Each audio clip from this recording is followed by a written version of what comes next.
Agora, quando ela é feita 5 vezes, o mesmo fornecedor ganha, eles começam a ver o que está acontecendo. Então, isso tudo é analisado também, tá? E a elegibilidade é uma coisa que causa muita polêmica dentro dos órgãos públicos. Só para vocês se situarem um pouquinho e saberem como se trata disso. Alguma dúvida até aí? Nenhuma? A gente tem um quadro aqui que é nos colocando na visão do cliente. Então, a gente traçou aqui uma diferença entre o comprador público e o comprador privado, para as revendas que têm um pouco de receio de vender para o mercado governamental, né? O comprador público, ele quer sempre a melhor solução para a administração pública. O comprador privado também quer sempre a melhor solução para a empresa. O comprador público, ele quer um fornecedor parceiro, presente e comprometido. O comprador privado, ele quer um fornecedor parceiro, presente e comprometido. Aqui está a diferença. O comprador público, ele não pode eleger o fornecedor quando há processo licitatório. O comprador privado pode eleger por seu exclusivo critério o fornecedor. Ou seja, dentro do mercado público, ele é obrigado a criar licitações. Se a gente sabe como orientar ele a fazer essa licitação, a gente já tem 70% da venda ganha. No privado, você apresentou um projeto, não, eu vou comprar da vivenda Y ou da Z, da X, tua não. Então isso o órgão público não pode falar. Isso é bom para nós e também é ruim. É bom para nós quando a gente desenvolve um negócio. É ruim quando a gente quer entrar no negócio de outro. Comprador público, 100% dos casos, há um contrato de fornecimento tácito, além da nota fiscal. O que é isso? Você visitou um órgão público lá e ele mostrou interesse, a prefeitura lá, em comprar 80 coletores para automação de toda a conta de água do município. O que ele vai fazer? Ele vai fazer um sistema de registro de preços, ou um contrato com essa empresa. Esse contrato ele pode ter uma vigência de 6 meses prorrogáveis para 12. Nesse fornecimento, se vocês têm um bom relacionamento com o órgão, vocês podem pedir de repente para ele registrar, em vez de 80, 150 coletores.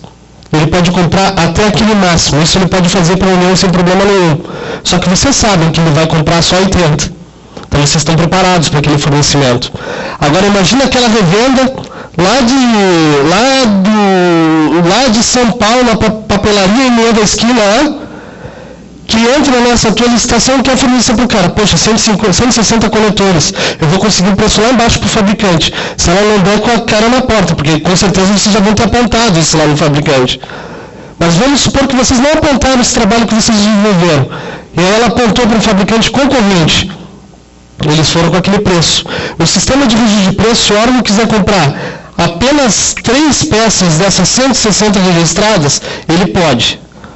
Aí aquela revenda que não conhece o processo, o dia que ele for emitir o pedido daquelas 3 peças, eu não sei o que ela diz para o fabricante. Então, para quem está conhecendo o negócio, isso é muito bom. Tá? E em cima disso, você tem um contrato de fornecimento com o órgão público. Nesse caso, 12 meses, o órgão pode comprar ao longo desses 12 meses as 160 peças, como ele pode também comprar no 5º dia depois de ter ganho a licitação. Mas isso quem está trabalhando sabe, não corre esse risco. Quem não está, não sabe. E esse contrato de fornecimento que ele fez com essa revenda, olha que legal isso. Se é um sistema de registro de preços, essa revenda tem um cliente aqui ele fez aqui em Salvador, tem um cliente lá de Ilhéus querendo fazer o mesmo processo. A prefeitura de Ilhéus pode pegar carona nesse contrato, que já foi ganho pela revenda, e fazer adesão direto ao órgão público sem abrir licitação. Ou seja, mediante adesão ao registro de preço da prefeitura de Salvador. E isso não abre nem licitação, eles simplesmente empenham direto para o fornecedor. E eles conseguem embasar. Só que eles vão embasar somente se você tem aquele relacionamento com o órgão, senão é difícil eles fazerem, por orientação do jurídico. Ou muitas vezes alguns jurídicos orientam a usar para ter menos trabalho burocrático. Então isso é bem relativo, tá? Fechou aqui essa questão? Dentro do mercado privado ou corporativo, Rara efetivação contratual além da nota fiscal e o Código de Defesa, que são garantias já estabelecidas. Dentro do mercado privado, você tem apenas a nota fiscal como um contrato, que no caso do público também vai ter, né? E o Código de Defesa do consumidor lá, caso ele queira usar. Então isso aqui é mais ou menos nos colocando na visão do cliente, tanto órgão público quanto privado. Fechou aqui? Venda ao governo para venda ativo. Isso aqui são só umas pinceladas que a gente dá na maneira como que a gente deve se portar dentro do órgão público. Hoje em dia a gente tem que ter alguns cuidados, tá? E ele tem alguns diferenciais em cima do mercado corporativo. A gente tem que ter uma postura um pouquinho diferenciada. A gente procura mostrar mais isso aqui como um trabalho de consultoria dentro do órgão público do que venda propriamente dita numa questão de pedidos. Preciso disso, daquela estação, entra e fornece. A gente procura mostrar isso aqui mais como uma questão de consultoria mesmo. Sempre quando a gente presta uma consultoria para o órgão público, normalmente no mercado corporativo isso é cobrado. No órgão público você não vai cobrar, porque ele não vai ter como liberar uma fonte de recurso para te pagar para fazer um projeto. Mas você pode fazer de graça para ele e exigir que ele coloque no edital algumas ferramentas que são legais e vai proteger vocês. Isso nos bastidores a gente conversa com o órgão público e consegue facilmente. A gente consegue fazer com que ele nos valorize e valorize o trabalho que a gente está fazendo de homologação. Só que a gente tem que saber o que a gente tem que exigir deles. Se a gente não sabe, é trabalho novamente para os outros, para os concorrentes, né? Então aqui, vendas ao governo para venda ativa. Seja fonte de novidade, antecipe ao cliente. Tem que ter visitação do cliente. Nenhuma licitação nasce e acontece sem você ter visitado. Esse negócio de trabalhar atrás da mesa, capturando edital, não acontece mais. Não é mais quando era uma vez. Poucos tinham com o Brasnet, poucos tinham o Banco do Brasil, licitações lá, poucos faziam pregões eletrônicos. Os poucos faziam, tinham muito dinheiro porque poucos faziam. Hoje em dia não é mais assim. Todo mundo faz isso. Todo mundo quer trabalhar menos para vender, para otimizar seu tempo. Só que se vocês caírem nessa vala de que todos fazem, vocês só vão aumentar a competitividade, vão aumentar a concorrência para os outros, para vocês, e vão perder parte desse precioso tempo que vocês têm para desenvolver negócios que vão dar certo. Então começa por aí. A apresentação da sua empresa como supridora de soluções. E vocês estão lá para dar solução.